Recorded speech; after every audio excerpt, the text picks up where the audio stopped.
So this is the practical application pose for my episode titled The Deep Core with Ariane Mismer.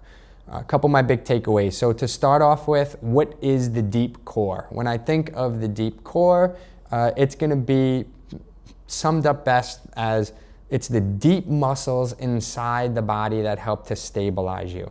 When most people think about the core, they think about the outer core or they think about their abs, which is great too. You still need to develop those, and they help to create movement more so than stabilize. I think about like a crunch or something like that. But the deep core is helping to stabilize you. One of the things that I like to think about, and in the martial arts we would use this a lot to explain how to punch, but there was this little Japanese drum that, it pretty much is on a stick and you can twist it side to side. But so you have the stick, the drum on the stick, and then the drum has two strings hanging off of it with two little balls at the end. You twist the stick side to side and the strings start to move and the balls hit the drum. And when we would use that to explain how to punch and things about rotation and all that. But the thing I want to explain for this episode is how, in order to create that movement at the limbs or at the strings, right, where the strings fly, you need to be able to have a stable core. And that stable core is that stick that goes through the drum, right? So, and then you're twisting it side to side. And the body is the same way. So even within the deep core, most people think about it, they think about like from the diaphragm to the pelvic floor, the front to the back, the two sides, like one canister in 360 degrees. But another thing that Ariane put on my radar, which I really liked, was there's a fascia line that goes all the way from the bottom of the feet all the way up to the tongue. And that makes me think more about like that stick running through the drum. And it's that stable stick. And in the deep core, what we're trying to do is train all those deep muscles that pretty much go all the way from the feet through the center and all the way up to the tongue, but also includes that pelvic floor and diaphragm and all those things as well. That stable line running through you. So that's what we're thinking about when we're thinking about the deep core. So how can we train it? One of the best first exercises is diaphragmatic breathing. But many people think they know what diaphragmatic breathing is, and they usually don't. Diaphragmatic breathing means using your diaphragm to breathe. And what does that look like in your body? It's not, most people kind of sit down, they think just the belly rising up and down. She said it's not as much the belly can move, of course, because that gives space for the diaphragm to move, but it's not the belly. So when I breathe in, it's the diaphragm contracting that makes me breathe in. And then when I breathe out, then it's the core that helps to push it out there. But when I breathe in, I want to see the whole entire rib cage move in 360 degrees like a balloon. The back should expand, the chest expands, the side laterally expands, and the whole thing inflates like a balloon.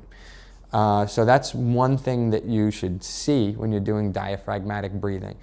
And there's a lot of really good exercises out there to help you train that and to make sure that you're not using these compensatory muscles or some of those accessory muscles to do the job, but that it's the diaphragm doing the job. And a lot of times that has to do with the position of the body.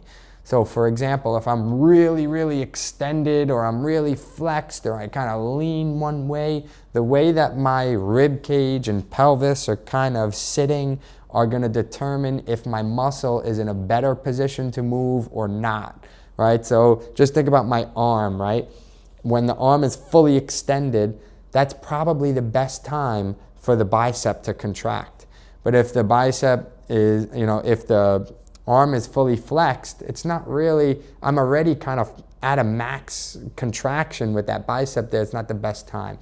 My point of that is just saying that the position that your body is in will determine if it's in a better position to use a muscle or not use a muscle. So position matters. And so what should that position be? So she said to look for the zone of apposition. Pretty much that's when your rib cage is over your pelvis in a nice neutral position. Not that you're too extended or too flexed. You're in this nice neutral position. If you were standing up, right, just stand up right now and think, do you feel that the weight is on your toes? Do you feel that the weight is on your heels? Or do you feel that the weight is on the center of your feet? If it's on the center of your feet, you probably are fairly neutral, right? And you know, if you feel the weight on your toes, you might be a bit extended. If you feel the weight on your heels, you might be a little flexed, right? So that could be one way to feel it a little bit or know what I mean. Because most people might say, yeah, my rib cage is always over my pelvis. But no, do you have that nice zone of apposition where you're not too extended or too flexed? But so, do you have your zone of apposition? Are you leaning, you know, on one side more than the other as well, laterally, right? So maybe a right side or a left side. And, you know, do you have that fairly neutral position? Can you breathe with the diaphragm muscle, not accessory muscles? And, you know, that's probably a really good place to start. And I can't shout out all the exercises, but if you go to her YouTube channel and you go to also the Postural Restoration Institute and, you know, their YouTube channel, and there's a ton of exercises that you can do to help achieve a zone of apposition, a healthy position of the rib cage over the pelvis, and using the diaphragm to be able to breathe. So that's a really good first start. And then from there you could, you know, all these other exercises, whether you're in a hook lying position, so you're, you know, on the ground and with your feet on the wall type of thing, or if you're in a quadruped position where you're on all fours like a bear crawl, and there's all these different ways to do it. But one of the things that Ariane said is that eventually, or you have to get people onto their feet, because humans spend a lot of time on their feet, or at least they should be, right? So one of the things she said to do, so quick pause, moving away from what exercises you can do and thinking about how you can do it. So she said one of the things that's important is considering your environment and proprioceptive awareness. The way I like to think about this one is, if you've ever seen the movie John Wick, in that movie there's a blind guy who's an assassin, but what he does is when he's blind, as he's like thinking or as he's fighting somebody or making an attack or whatever it is, you see he's constantly like feeling the wall and feeling the ground and feeling things. Obviously, think about if you were blind, he's trying to get that proprioceptive awareness. And because it helps to create stability, right? Stability, I think about stability, I think about trust. How can I trust anything, right? If everything's so loose and now, right? But I need to be able to feel some solid things around me. But one of the things that Ariane said is take off your shoes, take off your socks, and when you're doing some deep core training, you know, feel the foot on the ground, because a lot of this stuff starts with the foot, and you need that proprioceptive awareness in order to have that trust in the body, you know, and train some of those muscles that are a part of the deep core. And it's one big train, right? So what's happening at the diaphragm is definitely being impacted by what's happening at my feet. So, or all the way up to my tongue and all these different things. So they all impact each other. But one thing she said is incorporate some of that barefoot training. Now, this does not mean to run a marathon on concrete bare feet. That's not what I'm saying, right? What I'm saying is when you're doing deep core training, incorporate some things that are barefoot. She constantly highlights the martial arts. I absolutely love it because I agree with a lot of that stuff too, and I've done the martial arts my whole life.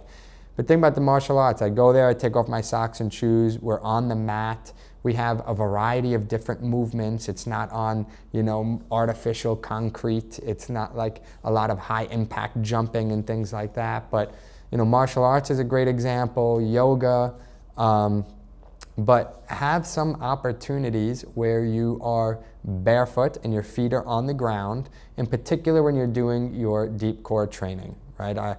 I do believe in shoes, and I don't think that everything needs to be barefoot. So that's one. The other piece about the environment that she mentioned was, you know, considering that people feel safe. Again, back to this piece, I just think about big picture wise, the word stability makes me think of trust, right? I can't trust certain muscles, or I can't learn anything new or try anything new if I feel unsafe, right? So stress plays a big role in this, and if people feel stressed, they're not going to be able to really stabilize very well. So you want to make sure you're considering your environment, the music that's playing, things that are around. Do you feel comfortable and safe and relaxed? So if I feel that, feet on the ground, diaphragmatic breathing, all that stuff, good position of the rib cage over the pelvis, all these things. This is kind of like what you're looking for when you're doing your deep core training. And then you could start to incorporate these exercises like the bird dog and the bear crawl and all of that stuff with all of these things as a prerequisite. So, that covers a lot there. I wanted to just go over pretty much what the deep core is and some considerations for when you're training it, a good place to start, which is diaphragmatic breathing, and then good places to look for some of these exercises, such as her YouTube channel. You could just Google, exercises for the deep core, looking maybe the Postural Restoration Institute. I mean, there's so many out there, but getting a good understanding of some of these foundational pieces first before you just jump right into that. But it's very important to be able to train the deep core and to be able to stabilize the body.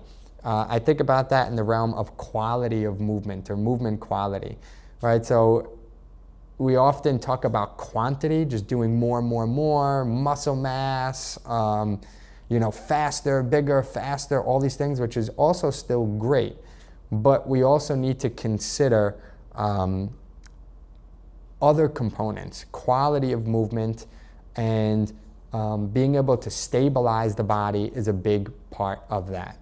So take some time in your workout routine to slow down and get in some of that deep core stability training.